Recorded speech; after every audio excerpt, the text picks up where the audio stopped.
Greetings, my disciples, and welcome to Find Your Path. We take characters and find out how they work in Pathfinder and Starfinder 2e. Today, we're going to be making a character that is tougher than the toughies, smarter than the smarties, sharper than the sharpies. That's right, none other than Scrooge McDuck. Meet your new partner, McDuck. Scrooge McDuck. Brah! Ha ha! Had a late night catching that pesky Jack the Tripper, and there was some celebrating afterwards. You mind returning these to the... And with that all out of the way, let's go ahead and get started on his ABCs. His ancestry is that of a water-dwelling swimming animal. That gives him a +1 to his intelligence, constitution, and wisdom. But that also kind of balances out because he also gets a -1 to his intelligence as well. Now his background is going to be that of a merchant, so he's going to be getting a +1 to his charisma and his intelligence. And finally, his class. He's going to be the Mastermind Racket Rogue. He's going to be getting a +1 of intelligence from that. Now for his free boosts, we're going to also be giving him dexterity, intelligence, wisdom, and charisma. Now, as for his class feats, let's go ahead and start off with Tumble Behind. So when you succeed on a tumble through an opponent, that opponent becomes off guard to you until your next attack. And of course, we're also going to need ourselves the Clever Gambit. If you happen to identify an opponent and then critically strike against them, you then get a free step or stride that doesn't provoke any reactions from them.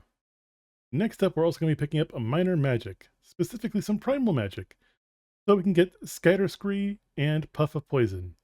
These are going to be used to try and imitate what he can do with his cane. Now our next feat is going to be that of the Inventor Dedication. We're specifically going to be choosing the weapon. Why is that? Well, it's simple. Once we get ourselves the basic modification feat, we're going to be adding the Shove, Raising, and Versatile Bludgeoning traits to our weapon, which of course is going to be our Sword Cane. Now the Sword Cane is just pretty much as it sounds. It is a cane, but inside is an actual sword. But since he doesn't use it as an actual sword in the show, we're just going to be using just the cane part of the sword. And of course, this man also has quite a few skills and general feats as well. Specifically, he has Experience Professional. So if he ever happens to crit fail in an attempt to try and gain income with his lore skill, it then becomes a normal failure instead. And if you are Expert or higher, now when you try to go ahead and do that and you fail, you just get double the amount that you get from a failure. Unless, of course, that failure was originally a crit failure, in which case you just get the normal amount that you would get from a failure. Next up, we're going to be taking Tame Animal.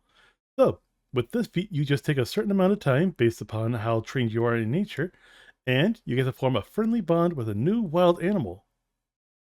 And that's how you make Scrooge McDuck. If you like this video, be sure to leave a little thumbs up or a little heart in the video. Leaving a comment also helps out too. And if you want to see more videos when they come out, consider subscribing or following me. Now, next week, we're going to be following the second star on the right and going straight on till morning. We're going to be making Peter Pan. See you then!